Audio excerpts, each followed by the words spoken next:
All right, here we go. So welcome everybody to today's second monthly technical assistance with Molly Barker Cook from the National Assessment Center Association. Molly, thanks for being here with us and helping us. I sent out an agenda, a very loose, informal agenda before the meeting that will kind of help us guide the conversation. But these TAs are really for all of you. So I want you to feel like you can drive the conversation and get the information you need out of these TAs that you can. So feel free to interrupt us, take the conversation where you need it to go. And I know Todd Mauger from Bannock County is not able to join us today, and he had some conversation he wanted to hear from the group about the software that everybody is using. So we'll kind of get into that a little bit later. In the meantime, I know it's kind of redundant, but I think it's helpful as we're getting new people participating in the projects to introduce ourselves to one another, introduce the project we're working on. I'll go ahead and start. For everybody that doesn't know me, my name is Holly Walland. I work with the Department of Juvenile Corrections as the project manager for the Youth Assessment and Youth Crisis Centers. So I am just helping facilitate all the wonderful work that you guys are doing in your communities. And I'm here to help and support in any way you may need. And I'm going to kick it over to our friend Molly from the NAC. Hi, everyone. Molly Cook with the National Assessment Center Association. I think I've met almost all of you, so it's good to see some friendly faces. Thanks, Holly. Thanks, Molly. I'm going to kick it over to Stephanie and the Spark team in our left-hand corner. I'm Stephanie Bond. I'm with the Spark. I'm the director of Spark. And then behind us, we've got Jim, Sarah, Tyler, and Cito, who are our family resource specialists. And yeah. Hi, everyone. And Stephanie, can you tell us what the acronym for SPARK is for the name of your center? Yes, so it is Safety, Prevention, and Resource Center. Awesome. And let's kick it down to Amy.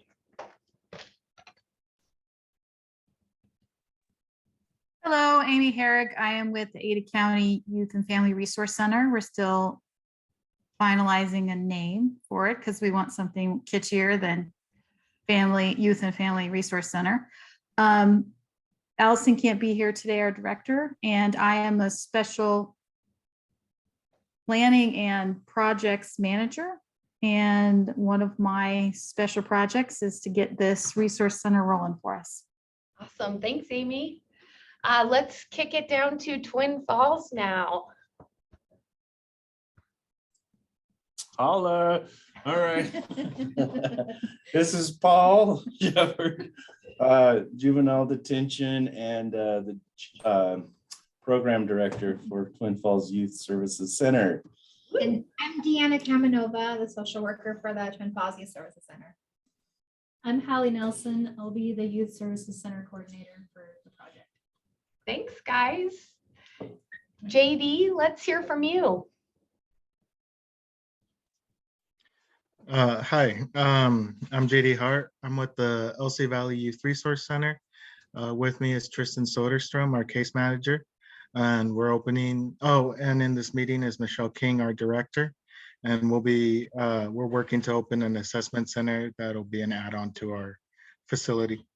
Awesome, thanks, JD. All right, let's go to Southwest District Health. Hi, guys.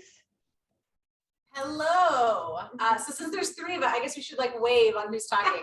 Hi, everyone. I'm Charlene Cario, and I lead our community health team over here. And we are so excited to introduce you to Savannah on her second day. She's our new, well, here, I'll let you introduce yourself. I am the new project manager for our Safety and Assessment Center. So we are also working on a rename for ours as well. But I'm excited to hit the ground running and make some moves over here. And I'm Sam Kenny. I'm a training and development manager here at Southwest District Health and have been involved in us working toward this effort. So hi, y'all. Yeah, the gang's all here. Woo! All right, Michelle, that leaves you last. I know JD kind of gave you an introduction, but we'll let you chime in. JD's welcome to take all the credit because they're the hard working folks on the ground for the Lewiston Youth Resource Center. So just thank you, everybody. So glad to be here. Awesome. Well, thanks, everybody. I won't take up too much time before I just kick it over to Molly. Feel free to pipe in with any topics or questions or feedback.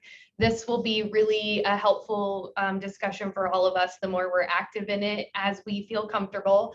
The other thing I wanted to say is one of the things that Molly covered in the Assessment Center 101 is this naming and being very deliberate about that. So I'm sure Molly would be agreeable to help us just speak to some of that and being very deliberate with the naming.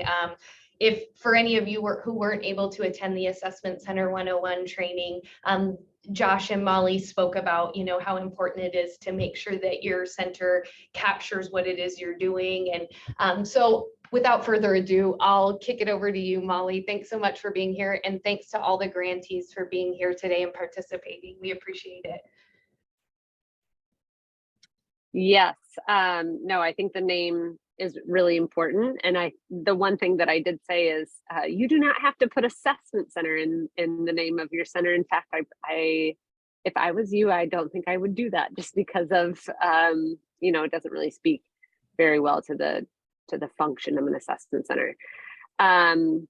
So I know Holly sent out that agenda, which really one of the first things after introductions was the status updates.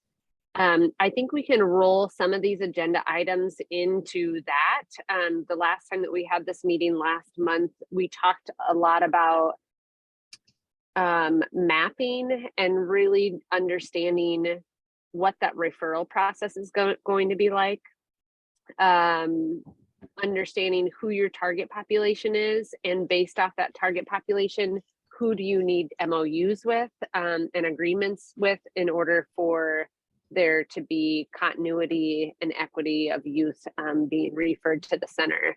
So another thing that we talked about was creating your advisory councils, especially as you're working towards those agreements. Those advisory councils can really be important and helpful in that. I sent out a charter example after the meeting, just for those who are interested in it.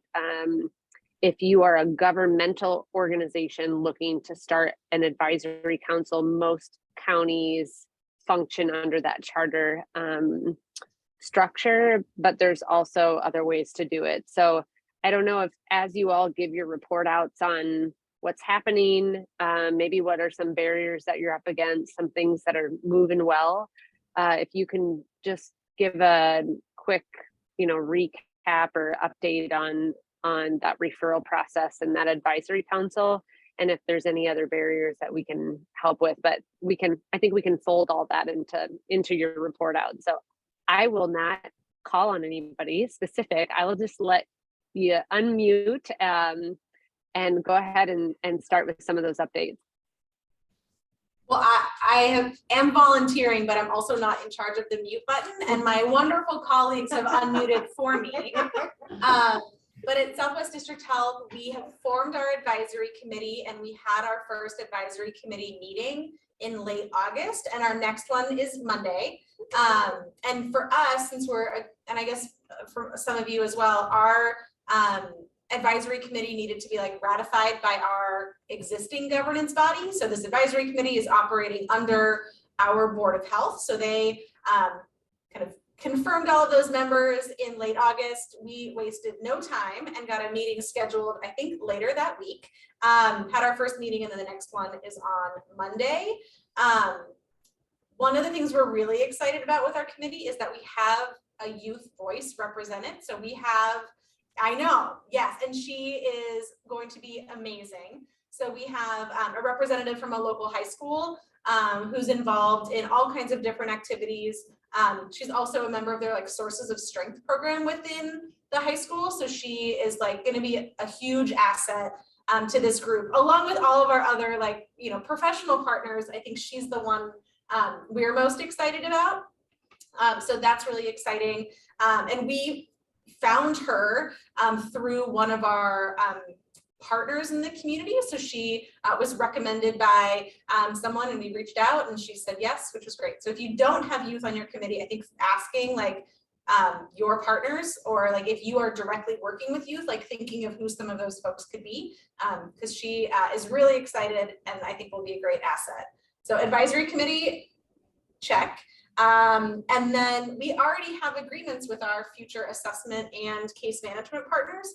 So I think our model in Southwest is a little bit different than all of you, where we're serving as like the backbone organization and entity, not necessarily the service provider. So we put out some grant solicitation opportunities over the summer, and we have funded and have contractual agreements in place with 2 different entities to provide our assessment center services, and then 5 entities to provide case management across our 6-county region. So all of that is in place, which we're really excited about. And we have our kind of kickoff meeting for these funded partners late next week. So lots of exciting things going on. I feel like all of those pieces fell into place faster than we could get a project manager to start. So hopefully she is not going to rebuild this house that we like threw together over the summer. I think it's going to be a good start. But all of those pieces came together really quickly, and now it's just all of this other stuff that we get to, finesse and work out the details on. Was that a good summary of our work so far, guys? Yeah. And then the referral platform that we're using, we're working with findhelpidaho.org to solidify the referral mechanism in which we can track all of our referrals. And so we're building a contract out with them and building out some trainings as well. So we're on pace to get those expectations out there and get it started. Yeah. We hope to, and you guys can all be our accountability partners. We are hopeful that we're going to start like actually functioning as this assessment center framework in November. That's our plan. So we'll see if all of that comes to fruition. It seems like it's going to, and I don't know where everyone else is at.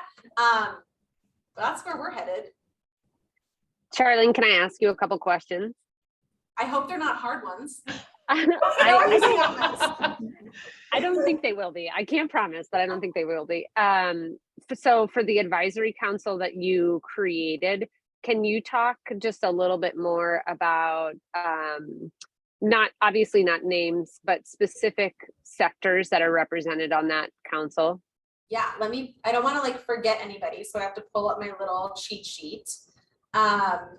So we'll be confirming our bylaws at our meeting on Monday, but our goal is to have no more than 15 members and a minimum of 9. So for our advisory committee, we have someone from the Idaho Youth Ranch, we have Canyon County Juvenile Justice, we have CASA, we have Union High School, we have someone from Job Corps, we have a parent of a child with mental and behavioral health needs. We have a representative from Just Serve, which is a volunteer-based organization that serves as like a hub for volunteer opportunities. We have a retired law enforcement officer. We have our high school students. We have some representation from Optum, and we have our two assessment center partners, our ex officio members, and we're hoping to add an additional member into the group who is a professor at Boise State with a research interest in youth mental and behavioral health needs. So we're hoping to add her into the mix as well. But that'll get confirmed at our Board of Health meeting on Thursday, hopefully. Yeah. That's great representation, especially having both youth and family voice on there. Great work. Thanks. I don't even know, we did like a call for nominations and this is what came through. So some of this was like community interest, but also I know Sam and Nikki and the rest of our team at the district did some like specific call outs for nominations. So yeah. That's awesome. I will say, which we'll go over a little bit today, we'll talk about data, outcomes, some of the reports that the NAC has developed that you all have access to, which might help as you're developing that relationship with Boise State for evaluation, might help inform that. So keep that in your back pocket. Perfect. Yeah, and Thank I you. Okay. I think like the data that we hope to get out of findhelpidaho.org and that kind of our central referral platform, knowing some of those reports can help us determine like what data requests we'll need to Yep. get out of Find Help as well. For sure. Nice work. Who wants to go next on report out?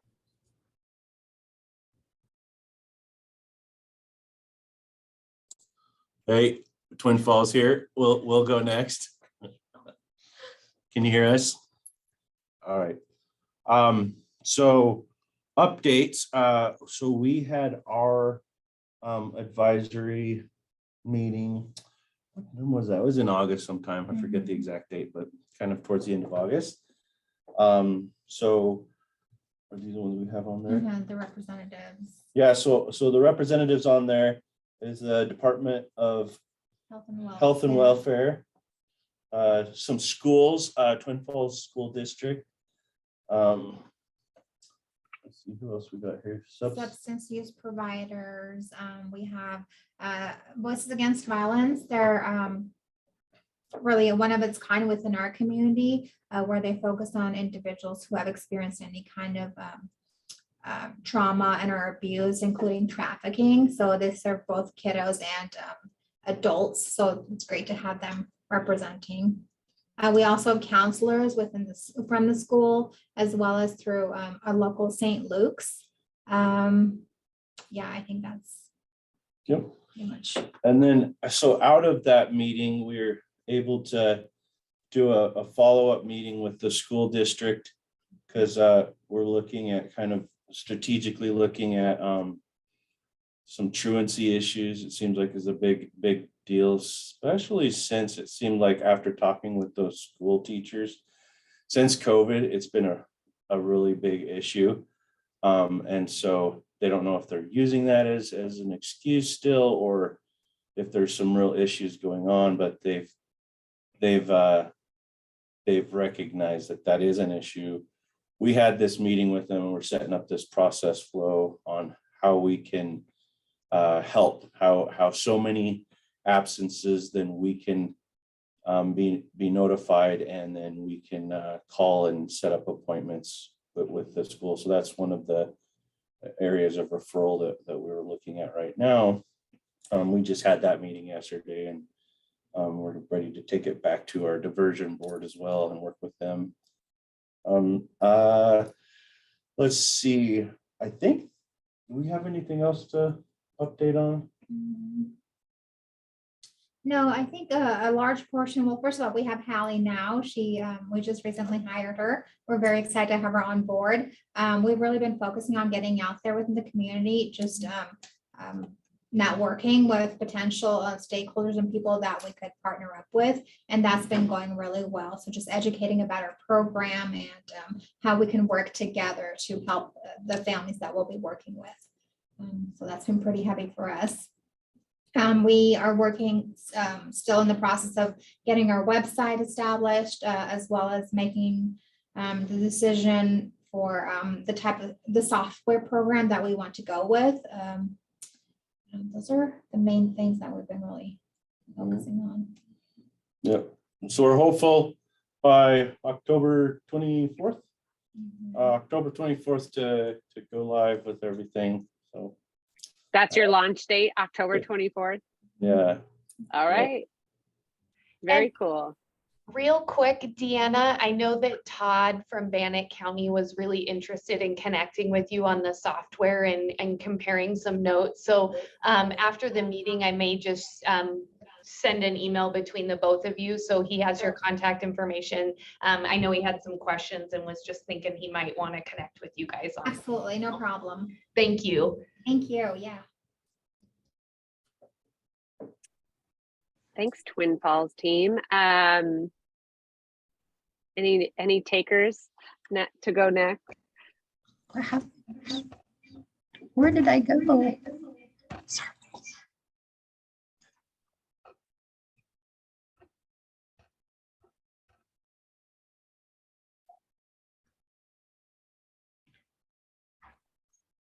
us Idaho Falls people can go next. I don't know if somebody else was trying to go and then some technical difficulty happened. As far as our advisory committee, I think we stated the last time we had this meeting, we just adopted our community youth and actions advisory committee, and they had already established quite a bit of different people. Do you want me to go over kind of the different individuals we have on ours? Sure, if you'd like to. I think it's helpful just for people to hear, you know, what sectors they represent. Okay, so we have some individuals from Health and Welfare, Optum, Behavior Health Center, Bonneville Probation, Detention Clinician, Free B Detention, Fremont Probation. We have some Pocatello Police Department, Bonneville County Commissioner, Elevate Academy. Let's see, Idaho Falls Mayor, Bonneville Sheriff, Jefferson Probation, Idaho or East Idaho Group Homes for the youth, and then School District 93, Mental Health Solutions, and Children's Advocacy Center, to name a few.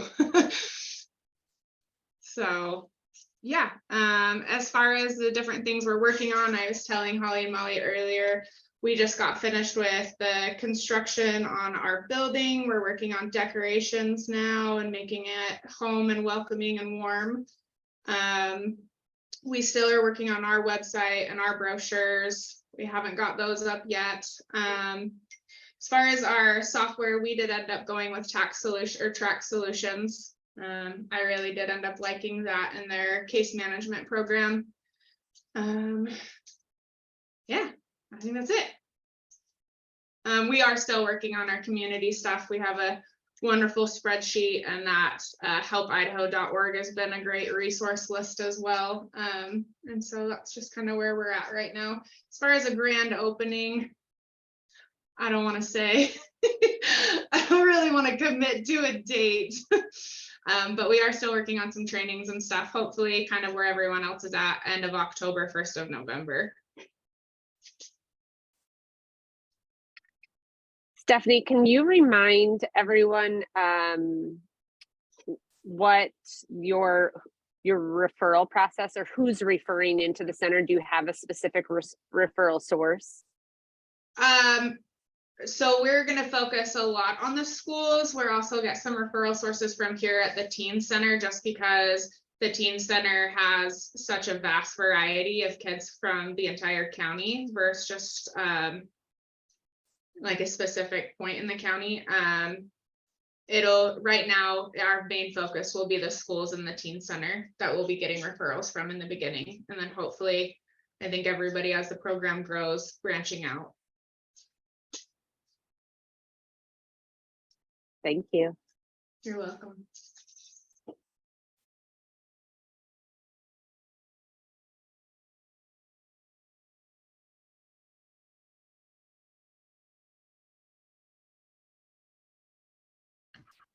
Hi, okay. This is really hard for some reason. It's like I've never been on Zoom before. Okay, I'm here. I'm not sure the one I should be given the update, but the other two are actually in an MOU meeting right now. So I will just go ahead and start. So our opening date, we're scheduling for October 17th.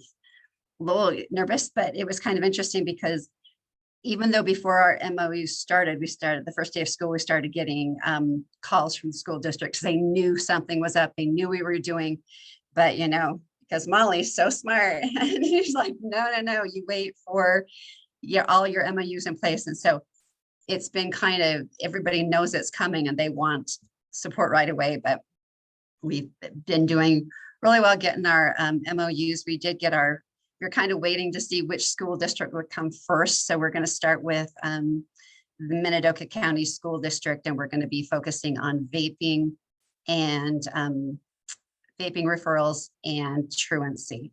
So that's where we're going to start. The school districts are both really excited and want to, just utilize everything, but we're just, keeping it one step at a time. And we just got on juvenile probation, just signed their MOU as well. So we've got MOU signed for our resources that we'll be able to refer out to. We've just been kind of waiting to see which school district we are going to start with, and doing a lot of tours. One exciting thing is I guess the neighbors are evacuating. They've got a new building, and so we are going to be able to open up the Safety and Assessment Center in one other place. So we'll have 3 different entrances, and one will be for our Simply Hope adult, our adult programs. The other one will be for the teen center. And of course, the teen center, like Spark, will be doing referrals from the teen center as well, and referring both ways to our teen center. And so we have a new space. So we're moving into that new space and going to be shopping for decorating, all of that. So we're really excited because we were trying to figure out how we were going to have the teen center going and adult programs starting the evening with families walking through. And so we're pretty excited that we have this new space that's still in line with all our other offices, that we can just open up one door and have that a separate entrance. And so we're pretty excited about that. So we've got a lot going on, and we're excited to get ready to open in October. So a little nervous, a lot nervous, but because, you don't know what's going to happen when you open those doors, especially with schools. I mean, we had, where we're opening with Minidoka County, and we're opening for vaping and truancy. They had the second day of school, they had 25 ninth graders that were, suspended for either illegal prescriptions in their pockets or vaping and things like that. And so they called and they're like, what can we do? We said, nothing yet. So I feel like we're going to be super busy when that opens up. Yeah. And Sherry, I think it's, what is really important, which we've talked about, right? One-on-one, is that you don't, you make sure that when you open, you can do it with quality, because that's really going to impact trust from your referrals. And so making sure that the capacity is there, right? And that you have discussions around what can you take at the moment that you open, so that, if you get an influx of 200 referrals and you have to say no, then your referral sources are like, what happened? So to be very specific about who it is that you're serving, what your capacity is, and making sure that you all are, not opening to be overwhelmed. You're for sure going to go through ups and downs, right, and hiccups, but really making sure that as much as you can be prepared is better. So yeah. Holly, did you have something too? Yeah, I actually, and the group may not find value in this, but Sherry, the last TA we had, Simply Hope, was bumping up against some pushback from the prosecutor about name and stuff like that. And I just wondered how you guys were able to resolve that, or where that kind of stood, just for the benefit of the group. Well, we were getting pushback because they didn't like the fact, they were tripping over the word assessment. They were tripping over the fact that I think what it was, I think there's a personal issue that's going on, that somebody's mother had tried to get some money and funding to do something. And we still don't even know what that connection is, but they came with some ruffled feathers and were pretty angry that we had gotten the money. They wanted to know, who are you? They even were a little nervous that they were going to lose clients. And I thought, my gosh, I don't think the introduction of a safety and assessment center is a gateway to a utopian society. So I'm pretty sure there's going to be some people in probation and, they're not going to lose their jobs, but they did mention that we were taking their business and that they wouldn't have anyone to work with. So anyway, we do have an executive board we brought on because of our rapid growth. We did bring on an executive board, and they mentioned that, don't go to the table with like that again without them, backing us as well.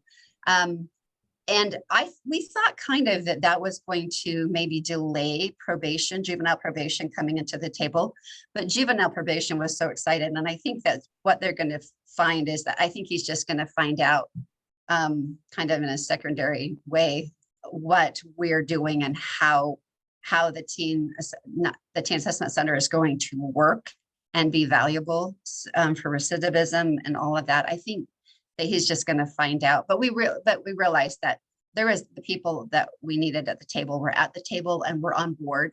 And so it really kind of, we just went around it, went past it, and I'm sure it's still there, and we've had some people come and let Nancy know, some people are not happy, but I think there's a few people not happy about it and they're just kind of loud. But really the people that have come to the table and the resources, it hasn't interrupted, the people coming to the table and the MOUs. It hasn't done any interruption in that way.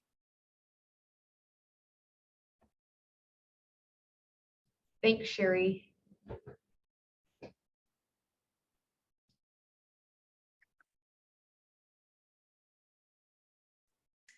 Ada County, let me give you guys an update on where we're at, because we're not planning on even doing a soft opening until January. So I think that's amazing. Y'all are getting rolling in the next month or two. We are Ada County Juvenile Services, so we're a government model. Our initial target population is a prevention and law enforcement target population. We're mostly interested in kids who are interacting, kids and families really, who are interacting with police, who are not yet into the system, but are getting warnings from police officers or working with SROs in schools. So we anticipate our initial referrals to be coming primarily from a law enforcement area and schools. We have a governance board that was set up. We've had one meeting already. Our governance board includes 2 law enforcement agencies. We have a chief on there and an SRO, since they're going to be a primary player. We have a school district on there. Our family and youth representation right now is being covered by the Families and Youth of Idaho. It's a foundation that works with families and youth. We hope to have direct participation later, but until we kind of get into it a little bit more, we wanted a broader representation from them. We have the public defender, Pathways of Idaho. Our county commissioners have a representative, health and welfare, and then did I already say Central District Health? We have those guys too. So that's our governance board. We had the first meeting a couple months ago. It was fantastic. We have another one coming up. Everyone's super excited about what we're doing. Been so supportive at helping us do kind of connections with the community providers. We might use community provider mapping and all that stuff. So that's going really well. They're also, the board is the group that's helping us develop the MOUs.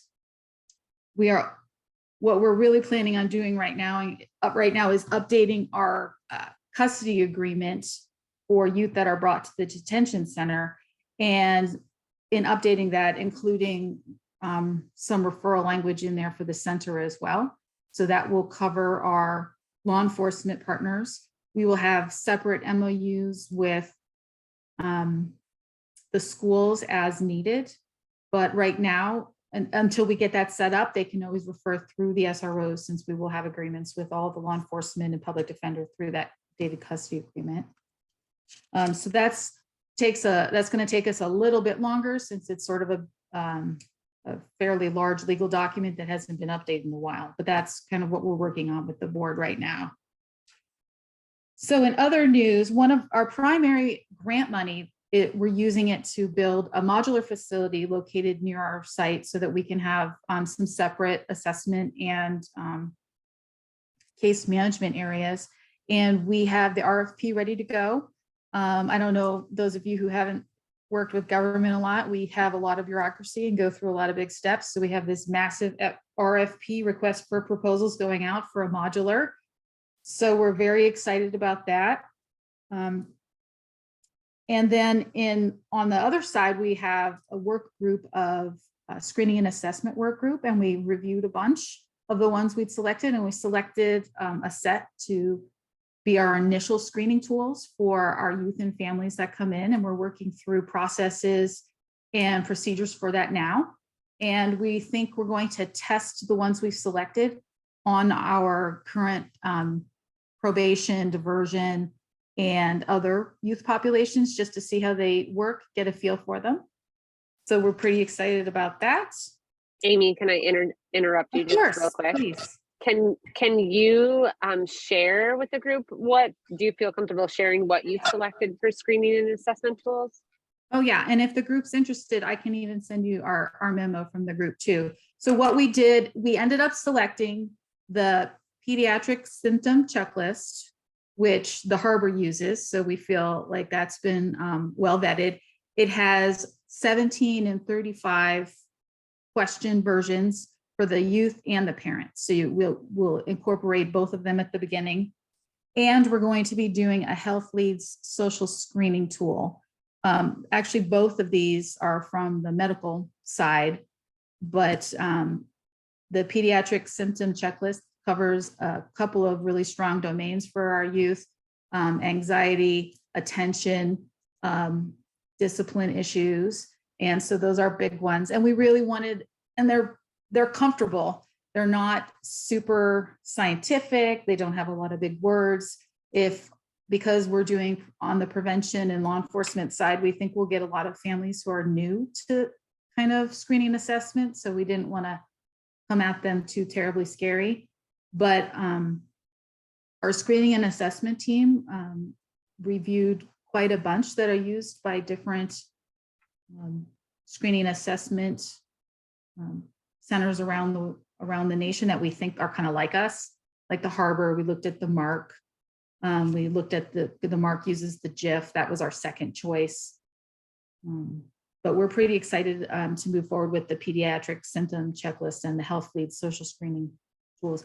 And they're both free. One of our goals with setting up our system in Ada County is that because so much of Idaho is rural, if other rural areas wanted to adopt, kind of build their own, that we would be able to kind of have tools that we could share with them if possible. And so it was a happy coincidence that we picked free ones. We weren't trying to, but we liked those quite a bit.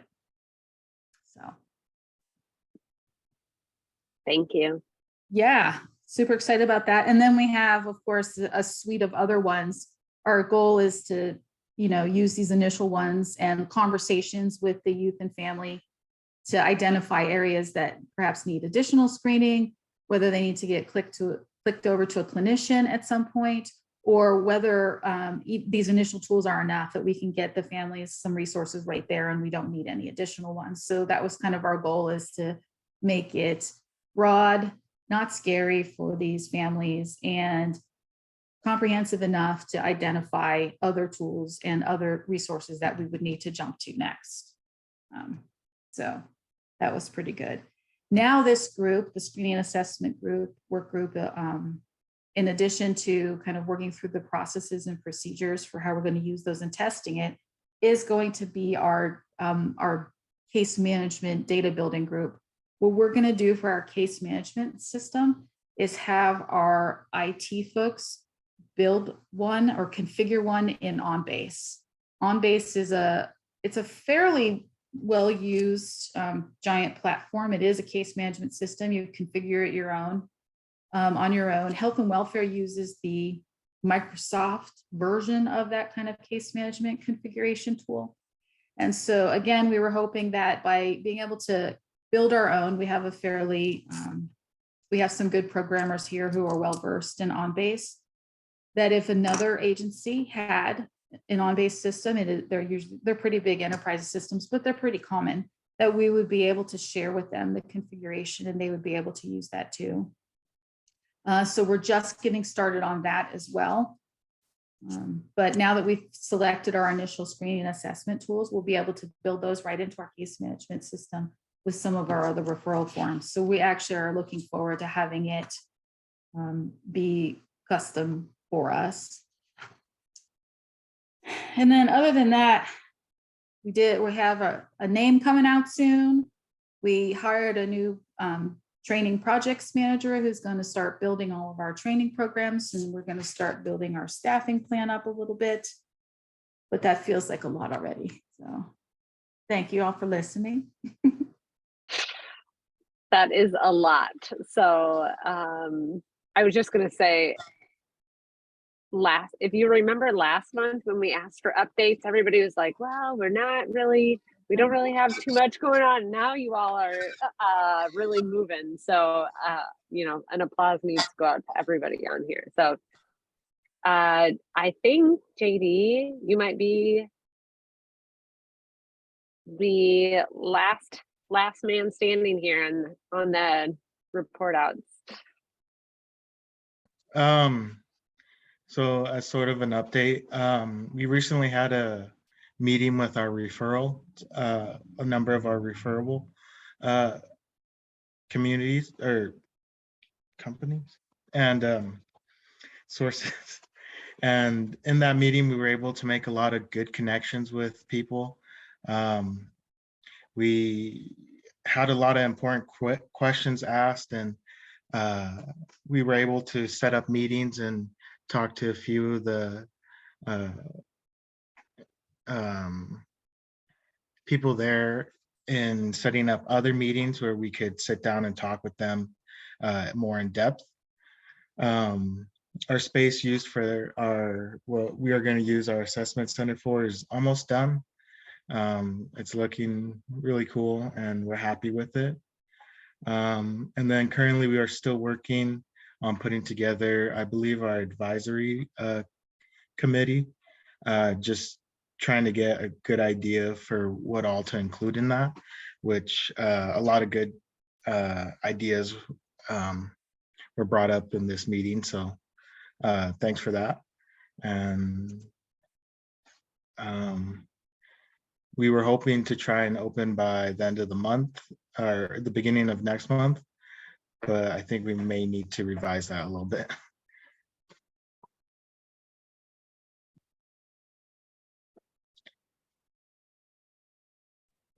Awesome. Thanks, JD. The other thing I was going to say too, before I know Holly has some updates on the assessment tools, but one of the things as you all are, especially getting your physical space ready and finalizing some of that, I think we had told Stephanie, send us pictures or send us video walkthroughs, all that kind of stuff, because I know Holly especially would like to see that, but also from a national perspective, we can really elevate some of the work that you're doing locally. We've got social media pages, LinkedIn pages that we oftentimes will, highlight a specific center doing either opening or doing work within any given community. So feel free to share your successes as they come, and we will help to share those with the rest of the world. So Holly, do you want to go over tools? Thanks, Molly. And I will just take a minute and then we can kind of get back to I think it's going to be cool to hear about the new NAC report from Molly. What I wanted to share with you guys, I want you all to start thinking. We're looking for some feedback here from you all. As you know, this grant project period is a little unprecedented in terms of the time frame. So IDJC is trying to uncover every rock that we can to help support you all after the initial project period. So one of the things we've been exploring is seeing how IDJC could potentially leverage an existing contract we already have with MHS to provide some of the assessments and screeners that are available through MHS to the centers. So I just wanted to give you all a heads up that we are in conversation with MHS to see what that would look like. We did a crosswalk of the assessment tools that are recommended via the NAC, the screeners and assessments that Molly has the list of there against what is available on MHS. And there's about 7 of the same tools. So if you guys are thinking that year 2 would be helpful, we'd love to hear input from you all. It looks like some of the tools that will have some crossover. The GIF is included in there, CAFIS, PECFIS, SASE, and a few others. So if you guys are thinking that those are tools you may use as part of your planning, then we'd love to hear about that so we can figure out how IDJC might be able to help offset some of those costs for year 2.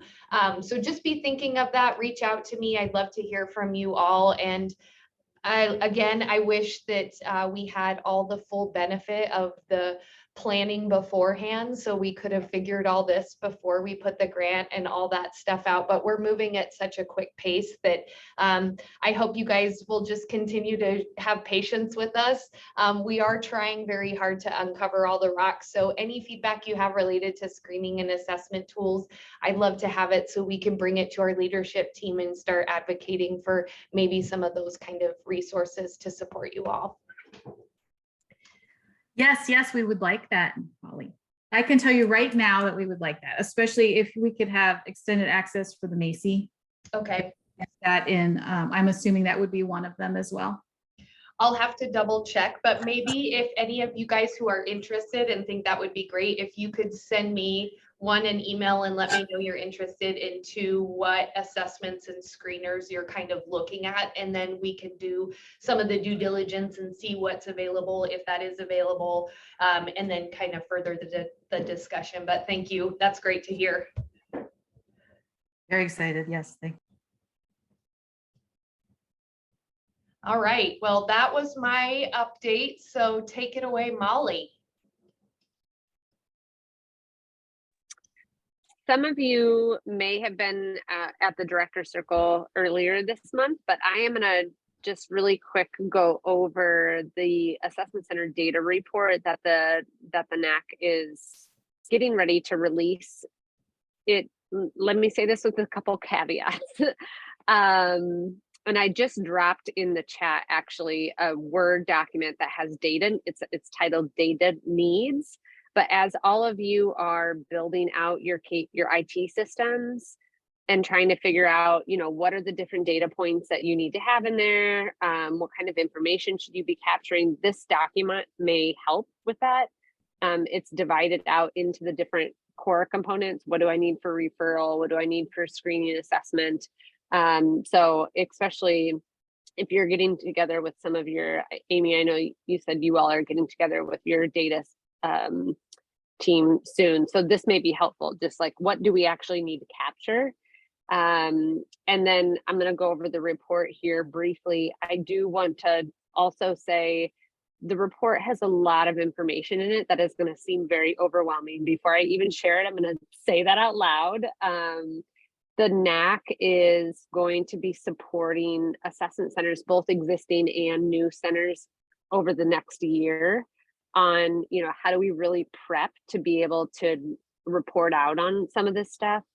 Holly might have a different timeline, but at the NAC, really our goal is that all assessment centers across the country are able to provide similar data aggregated at a national level so that we're able to speak broadly to the impact of assessment centers all around the country. We've never had anything like that before. So this is really the start of this. Every center has their own data, right? Their own report, and this really tries to pull everybody together. Clearly, you're going to have data points and outcomes that are specific to your own community that you're going to want to capture. So this is not intended to be a end all be all. And for our purposes, we really are looking at centers capturing this data and starting to report next fiscal year. So starting in July 1, 2023, is where really all centers across the country would begin to utilize this data report.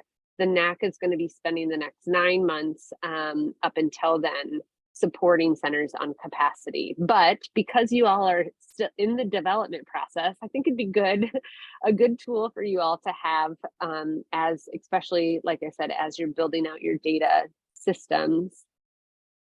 So with all that said, let me share my screen and kind of walk you through. Oh, Holly, can you give me access to share my screen?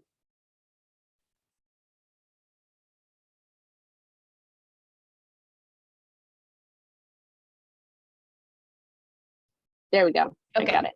Yep. Thank you. You bet.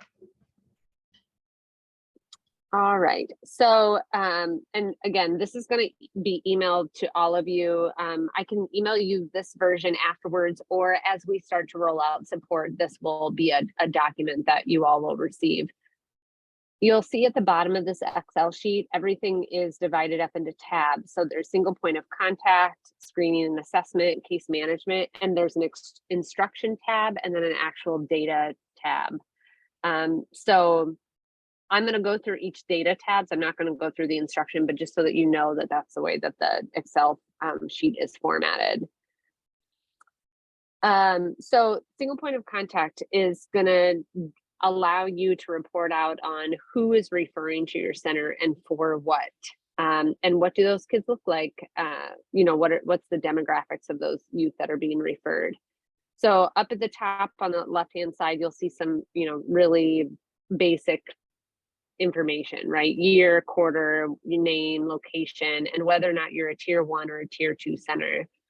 The information right below that is really where it gets detailed. It may seem overwhelming, but really what we're trying to do is understand what category or what domain are you falling into. Are you getting, as a center, more prevention referrals?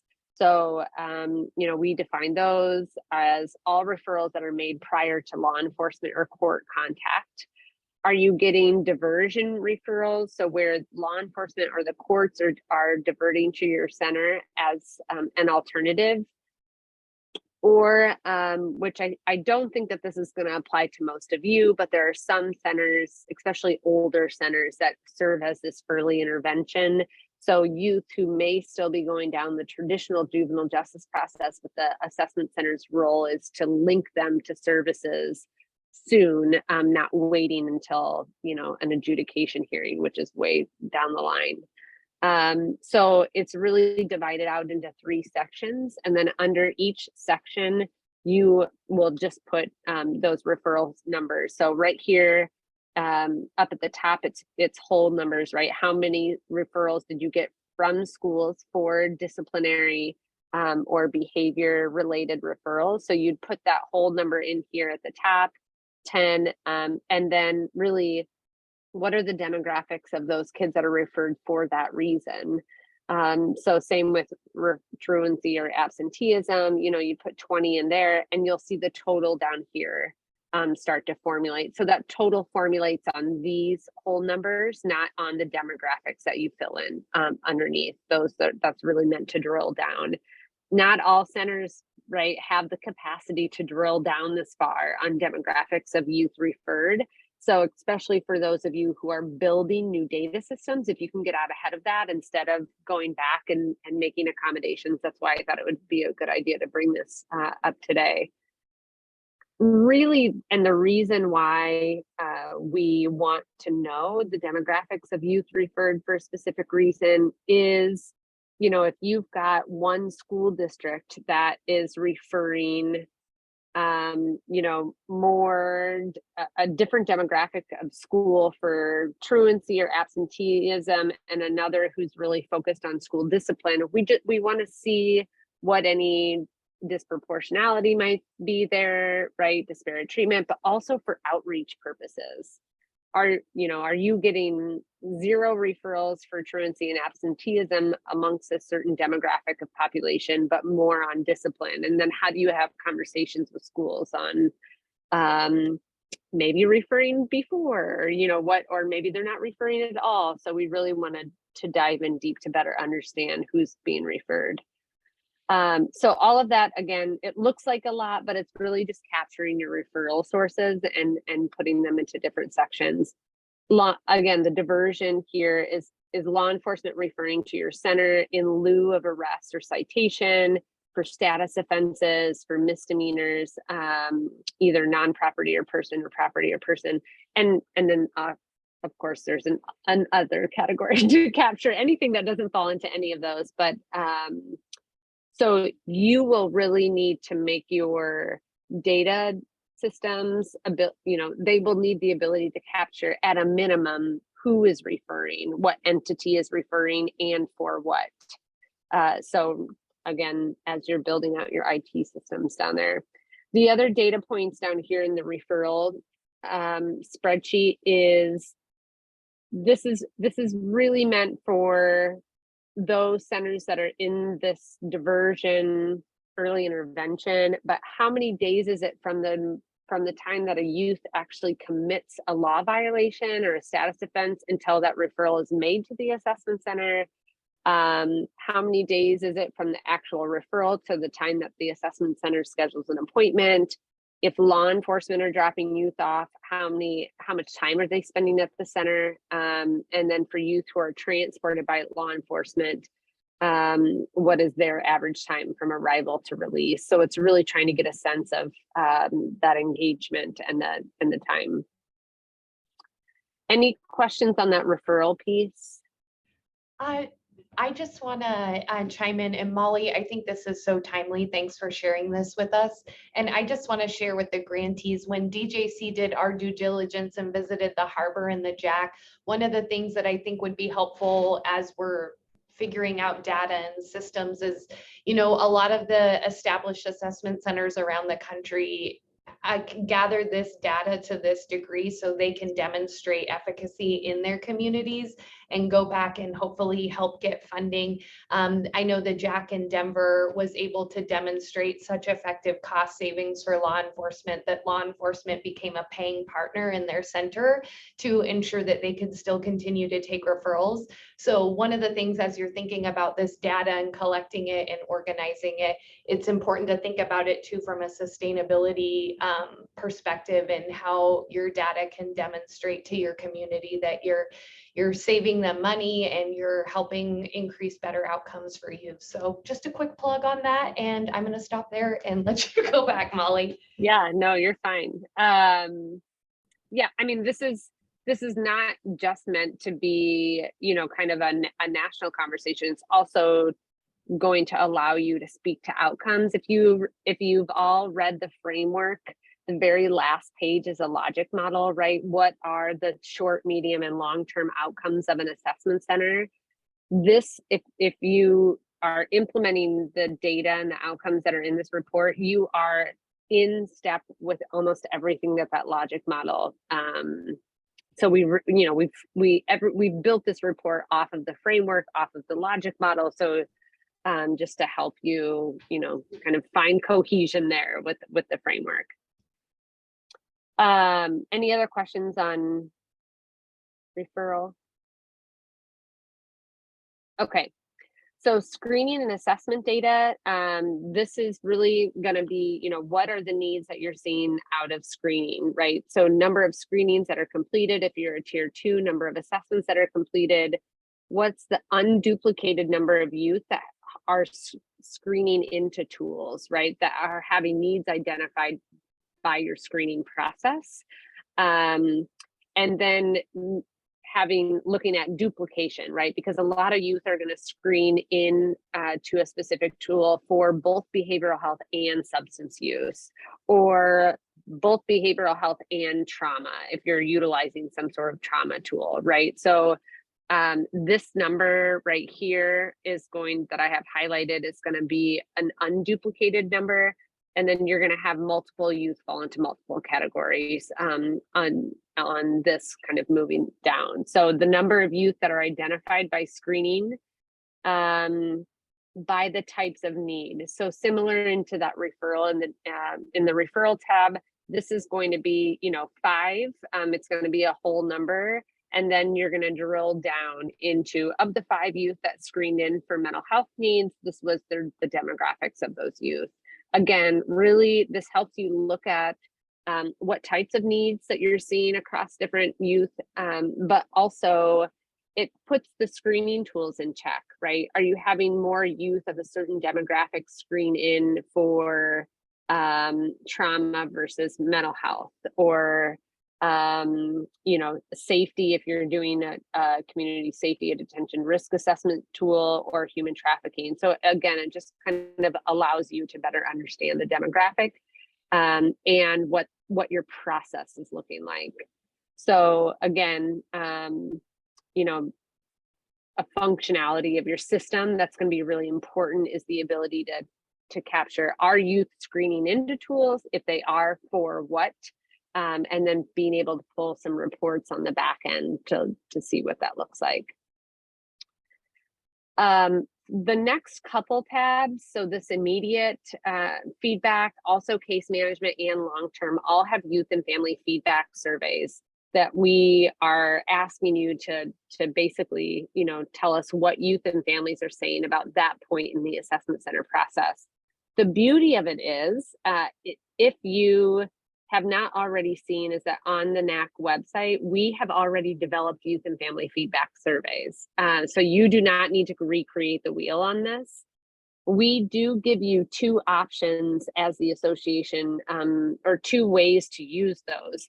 We can either send you, or you can download from the resource library, blank PDF versions that have, you know, some placeholders to put your name and that kind of thing.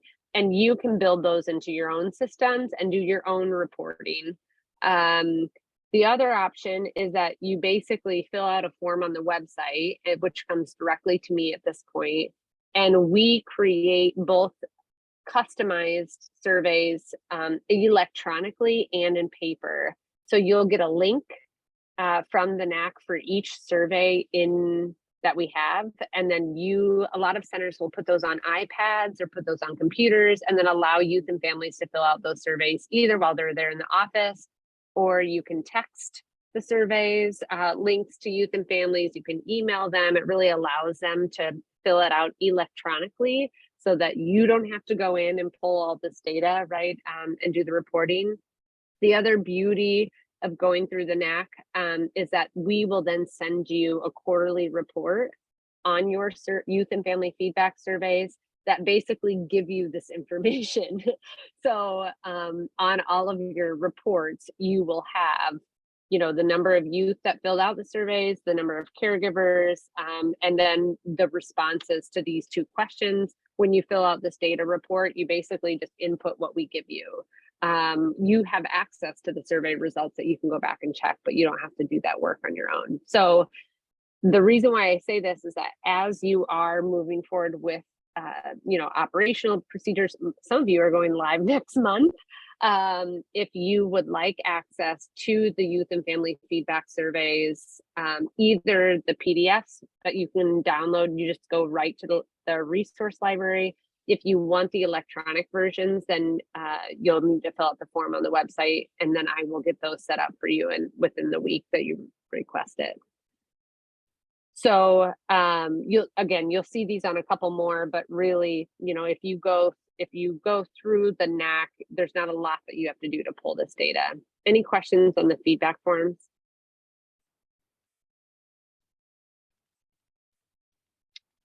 No? Okay.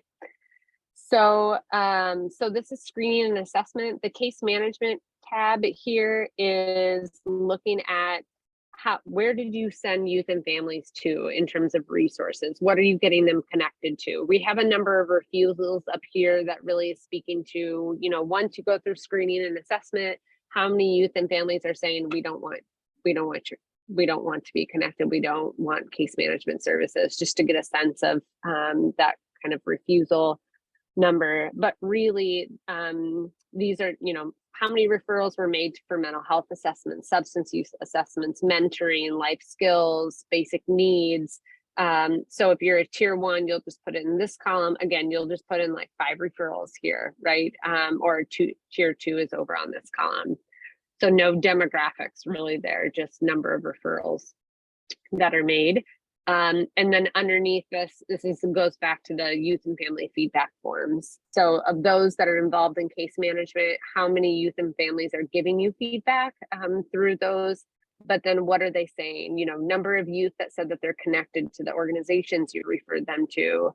number of caregivers who basically, answer to the same question, number of youth who say that they're satisfied with the programs and the services that they were connected to, and number of caregivers indicating that they were connected to services that were responsive to their needs. So again, all of that is information that you would get in your quarterly report from the NAC, or that you could just build into your system and pull some reports from your own system.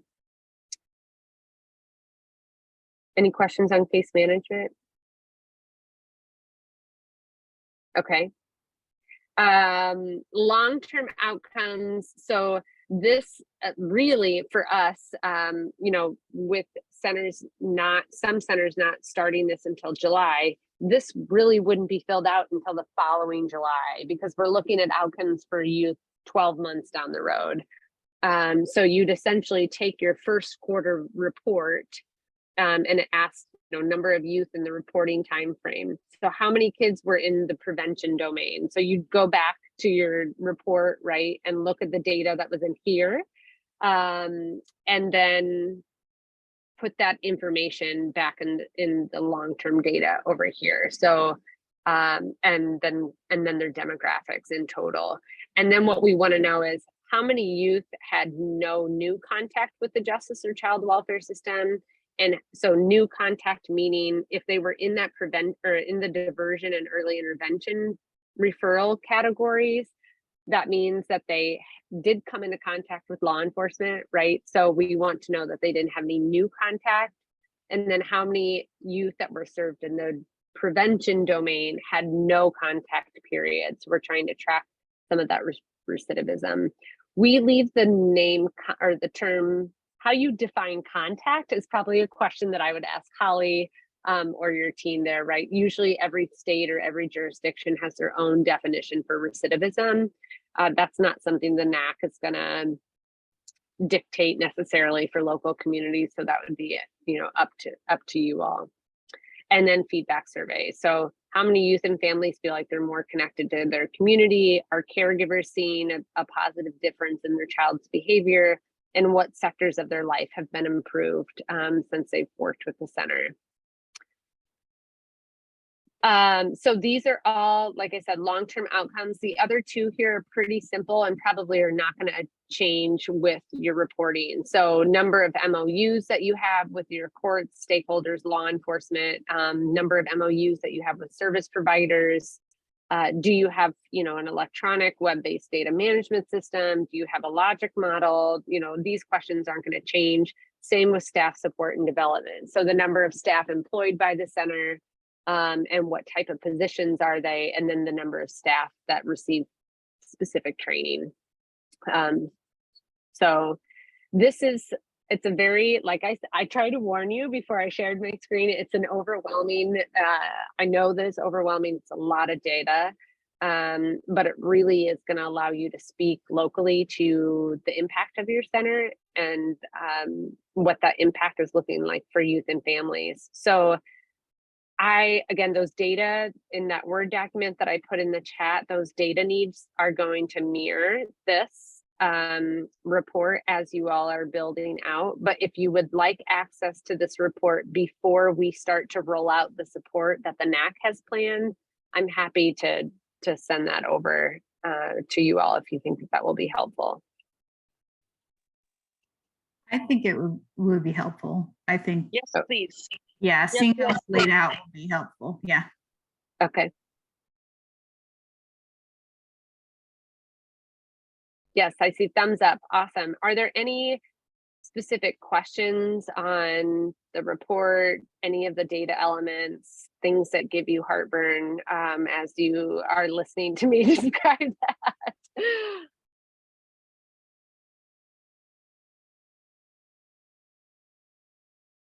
Okay. Great. I will, what I'll do is I'll send it to Holly and Holly can get it out to the group.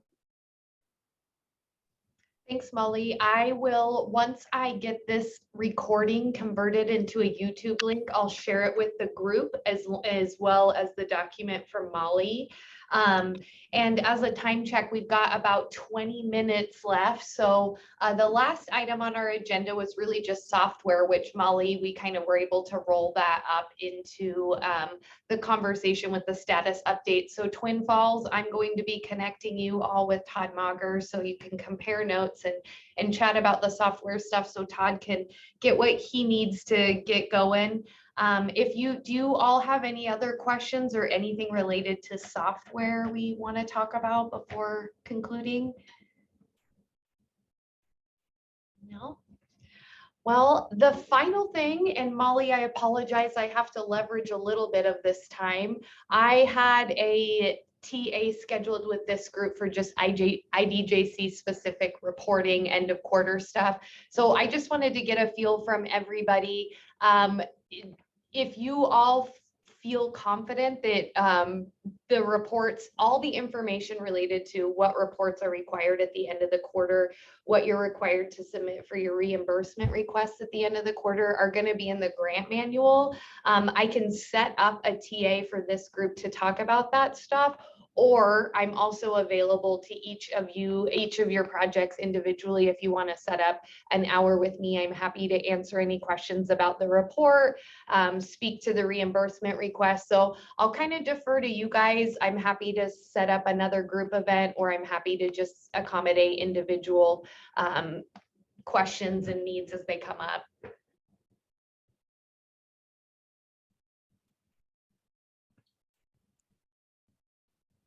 Maybe individual would be better. I mean, we're all at really different points, it seems.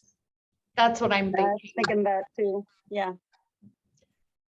Well, thanks for the feedback, everyone. I am going to go ahead and we'll just forego that group TA to talk about all the IDJC specific stuff. I feel like these TAs with Molly are really helpful in filling the need that we need. So you guys all have my contact information. Get in touch with me. I can set up a Zoom video call with any of you if you have questions about the reporting, reimbursements, and all that stuff. I am here for you. Don't hesitate to reach out to me.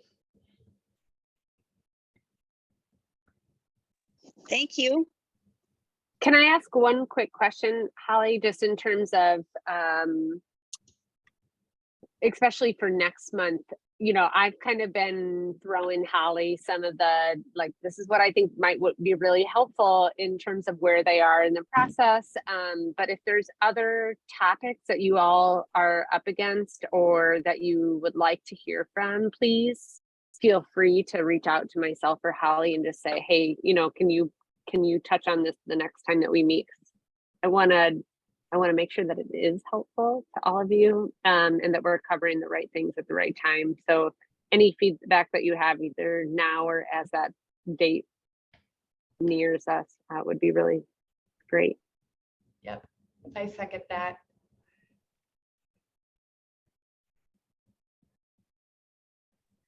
All right. Thank you. You bet. Well, if there's nothing further, any lingering questions, comments? Well, then I will let you all go. Thank you so much for coming together. You all contributed to really great conversation. Molly, thank you so much. This was really helpful. As soon as I get this recording all converted to the YouTubes, I'll be sending it out. And all you grantees, thank you so much for all your hard work. Thank you so much for your patience with this project. We can't thank you enough. You guys are creating legacies in your communities. So go forth and conquer. Bye, everyone. Thanks, everyone. Bye. Thank you. You bet.